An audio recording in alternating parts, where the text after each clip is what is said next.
ខ្ញុំកាលណាខ្ញុំសូមក្រាបថ្វាយបង្គំចំពោះព្រះថេរានុថេរៈគ្រប់ព្រះអង្គសូមជម្រាបសួរចំពោះប្រជាពលរដ្ឋខ្មែរដែលកំពុងទស្សនាការផ្សាយរបស់ Channel YouTube របស់ខ្ញុំកណ្ណា Live សម្រោងនៅថ្ងៃនេះខ្ញុំកណ្ណាខ្ញុំលើកអត្ថបទសិក្សាវិភាគលើចំនួនព្រំដែនកម្ពុជាថៃនៅក្នុងនោះខ្ញុំកណ្ណាខ្ញុំបានតាំងជាសំណួរពីរឡើងទី1ហេតុអ្វីបានទាំងចិននិងវៀតណាមមិនជួយកម្ពុជានៅពេលដែលថៃឈ្លានពានវាយវាយទីយកទឹកដីកម្ពុជាក្នុងចុងឆ្នាំ2025នេះក្នុងករណីការមានវិបត្តិព្រំដែនកម្ពុជាជាថ្មីនៅឆ្នាំ2026នេះតើនឹងមានអ្វីកើតឡើងសូមរំលឹកថាចំនួនព្រំដែនកម្ពុជាថៃមិនមែនជារឿងថ្មីនោះទេករណីប្រាសាទព្រះវិហារត្រូវបានតុលាការអន្តរជាតិ ICJ សម្រេចច្បាស់តាំងពីឆ្នាំ1962និងបកស្រាយបន្ថែមនៅឆ្នាំ2013មកម្លេះជាមួយគ្នានេះនៅក្នុងធម្មនុញ្ញអង្គការសហប្រជាជាតិការប្រើកម្លាំងលើទឹកដីដែលមានសេចក្តីសម្រេចច្បាស់គឺជាការបំពានលើច្បាប់អន្តរជាតិនិងធម្មនុញ្ញអង្គការសហប្រជាជាតិលើចំណុច2.4នេះគឺជាករណីដែលបំពានរបស់ប្រទេសថៃនៅក្នុងរយៈពេលកន្លងមកជុំវិញករណីប្រាសាទព្រះវិហារដូចនេះសំណួរទាំងពីរខាងលើគឺពាក់ព័ន្ធនឹងសមាជិកភាពនយោបាយអន្តរជាតិនិងទំនាក់ទំនងតំបន់អាស៊ីអាគ្នេយ៍ខ្ញុំអាចអះអាងពីមូលហេតុដែលសម្បូរទៅដោយយុទ្ធសាស្ត្រនយោបាយនិងអត្ថប្រយោជន៍របស់ប្រទេសចិននិងវៀតណាមចំពោះប្រទេសថៃដើម្បីឆ្លើយបានយ៉ាងច្បាស់ខ្ញុំសូមចែកជាកត្តាសំខាន់ដូចខាងក្រោមនេះ1ហេតុអ្វីបានជាទាំងចិននិងវៀតណាមមិនជួយកម្ពុជានៅពេលដែលថៃឈ្លានពានកម្ពុជាវាយកទឹកដីនៅក្នុងឆ្នាំ2025កន្លងមកនេះវិបត្តិទឹកដីកម្ពុជាចុងឆ្នាំ2025ចំនួនព្រំដែនកម្ពុជាថៃមានប្រវត្តិយូរពិសេសតំបន់ប្រាសាទព្រះវិហារនិងតំបន់ខ្សែជាប់ខ្សែព្រំដែនឆ្នាំ1904-1907ជាផែនទីបារាំងសៀមរួមទាំងតំបន់មិនទាន់កំណត់ច្បាស់លាស់ចំពោះតំបន់ដែលមិនទាន់មានព្រំប្រទល់ផងដែរបើទោះបីជាតុលាការអន្តរជាតិ ICJ ឆ្នាំ1962និង2013បានបញ្ជាក់យ៉ាងច្បាស់អំពីអធិបតេយ្យភាពកម្ពុជាលើប្រាសាទព្រះវិហារនិងតំបន់ជុំវិញ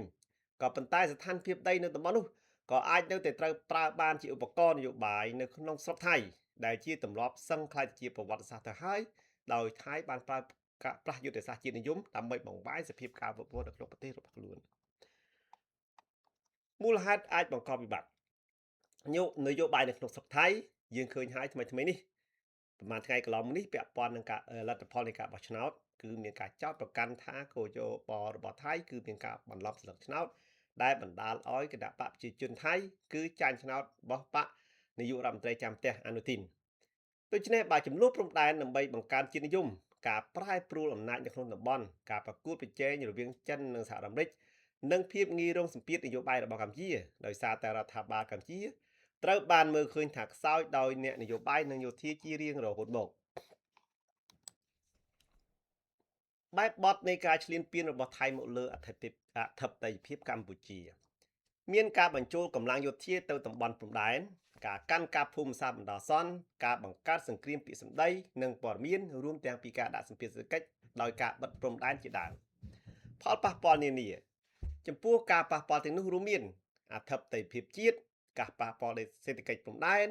ការកើនឡើងបញ្ហាជាតិនិយម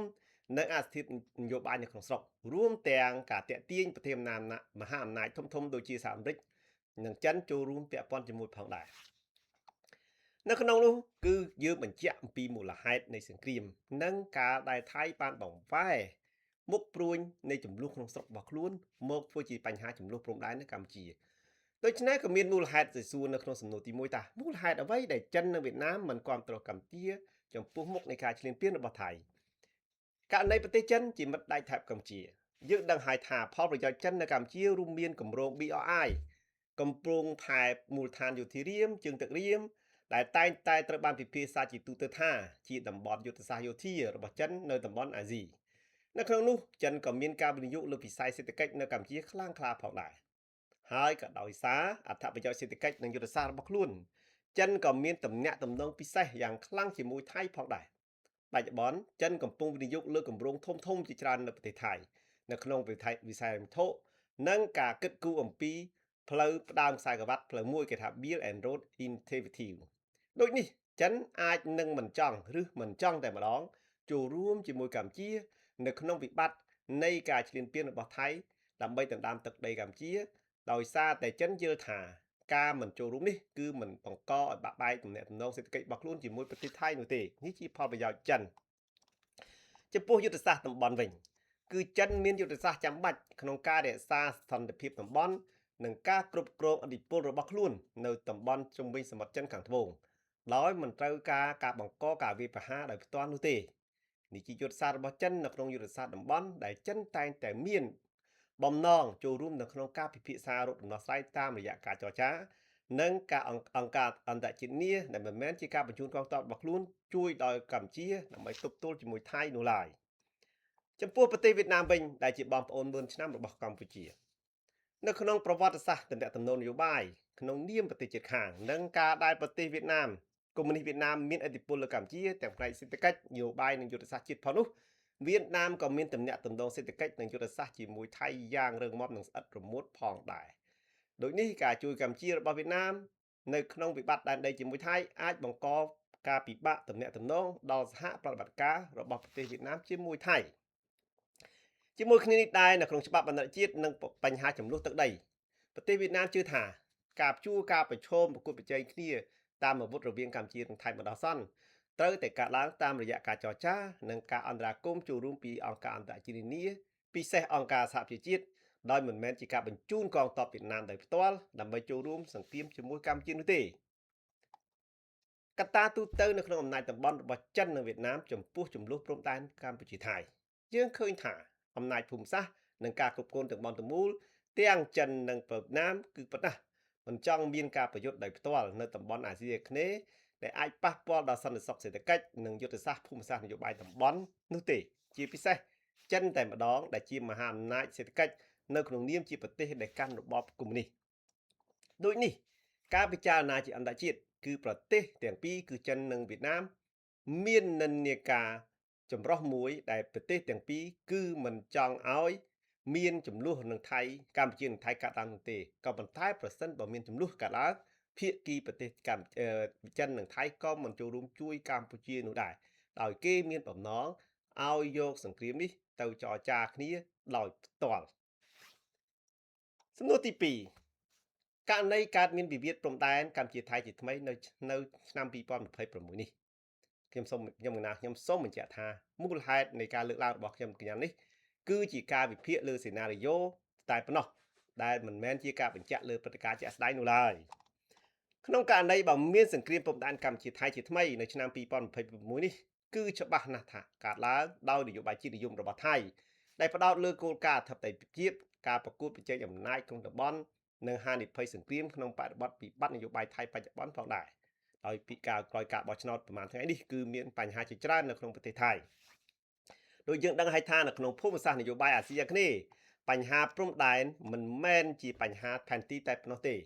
វាជាអធិបតេយ្យភាពអត្តសញ្ញាណជាតិកិត្តិយសប្រវត្តិសាស្ត្រនិងតុល្យភាពអំណាចតំបន់ដោយហេតុការណ៍នៅចុងឆ្នាំ2025ជាដើមដែលមានការកើនឡើងនៅចំនួនប្រដាប់អាវុធបង្ហូរឈាមយ៉ាងធ្ងន់ធ្ងរនៅតាមបណ្ដោយព្រំដែនកម្ពុជាថៃ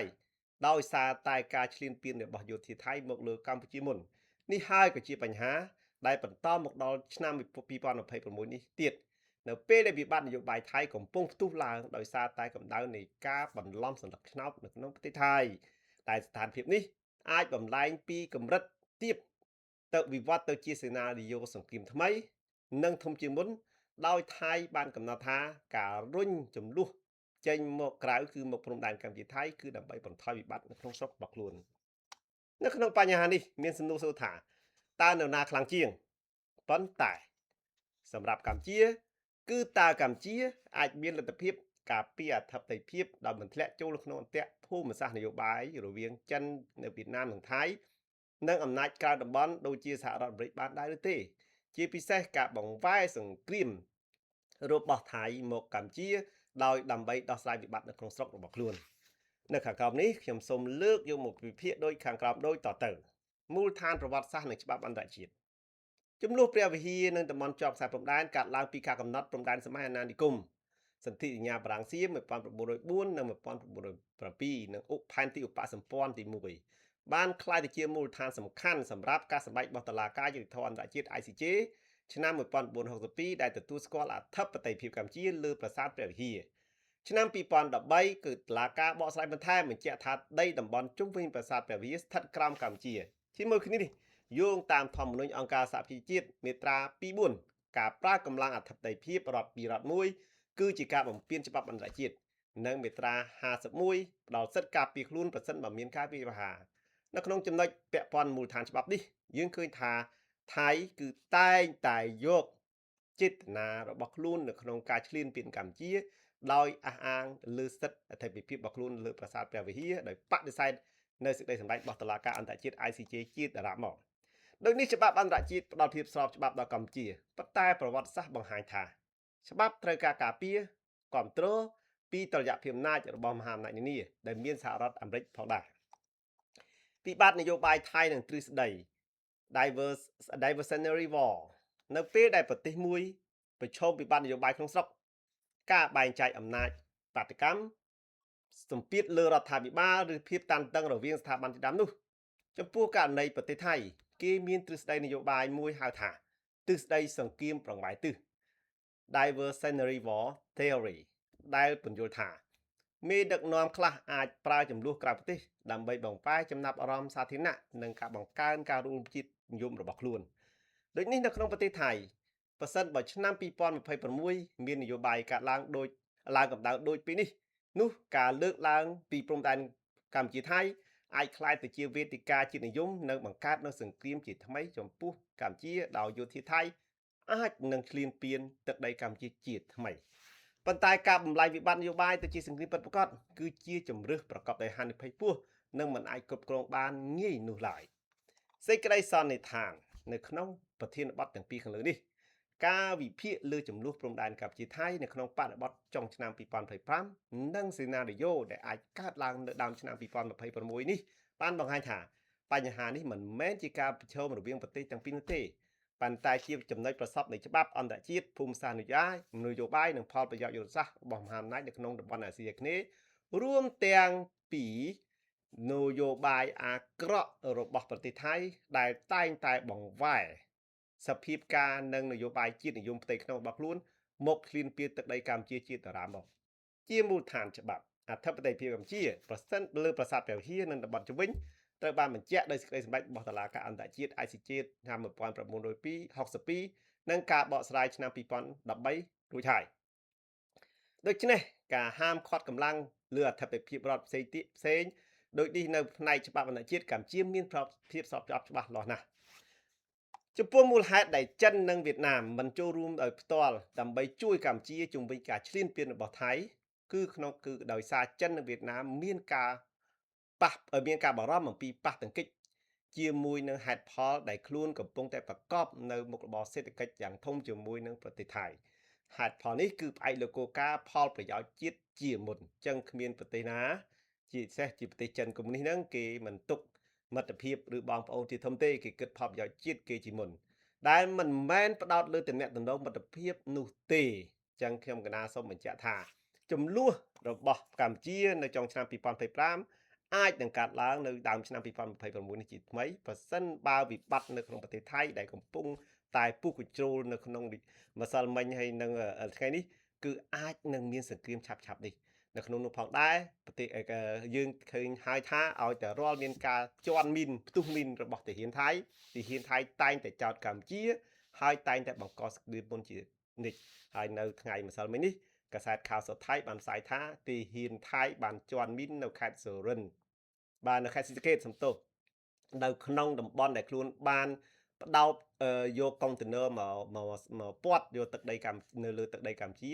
ហើយដើរជន់មីនថាជាមីនរបស់កម្ពុជាបានដាក់ចោទប្រកាន់ហើយអាជ្ញាធរមីនកម្ពុជាក៏បានបដិសេធដែរនេះជាចំណុចរសើបមួយដែលកន្លងមកកើតមានការប្រយុទ្ធគ្នាដោយសារករណីយោធាថៃដើរជន់មីននេះតែម្ដងអញ្ចឹងខ្ញុំសូមបញ្ចប់នៅការវិភាគចំពោះអត្ថបទពាក់ព័ន្ធនឹងប្រធានបទ2ដែលមានចំណងជើងថា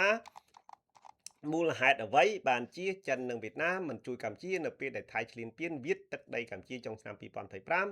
និងករណីវិបត្តិព្រំដែនជាថ្មីនៅឆ្នាំ2026ថាតើថៃនឹងអាចវាយកម្ពុជាទៀតដែរឬយ៉ាងណាខ្ញុំកណាសូមបញ្ជាក់ថាមានហានិភ័យខ្ពស់ឬមាន គេហៅកម្រិតនៃសង្គ្រាមពោះនៅពេលដែលថៃកំពុងតែពុះគញ្ជ្រោលនៅក្នុងចំនួននៅវិបត្តិផ្ទៃក្នុងប្រទេសរបស់ខ្លួនខ្ញុំកណាខ្ញុំសូមបញ្ចប់នៅការវិភាគតាមនេះនិងសូមអរគុណសូមអរគុណចំពោះការតាមដានទស្សនាហើយនឹងសូមជួយ Subscribe នៅ Channel YouTube របស់ខ្ញុំកណា Live សម្រាប់ផងខ្ញុំកណាសូមអរគុណសូមថ្លែងគុំលាសូមជម្រាបលា